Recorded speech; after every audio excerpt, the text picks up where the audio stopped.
இன்றைய வேதவசனம் ரோமர் 6:23. பாவத்தின் சம்பளம் மரணம், தேவனுடைய கிருபை வரமோ நம்முடைய கர்த்தராகிய இயேசு கிறிஸ்துவினால் உண்டான நித்திய ஜீவன். ஆமேன்.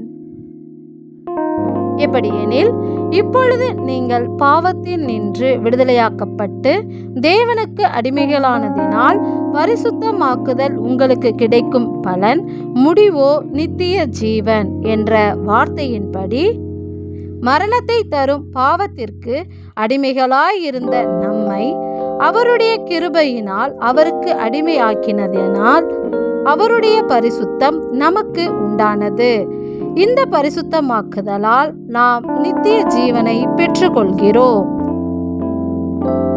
பாவிகளாகிய எங்களை மன்னித்து நித்திய ஜீவனை தரும் எங்கள் கர்த்தராகிய இயேசு கிறிஸ்துவே, உமக்கு நன்றி செலுத்துகிறோம்.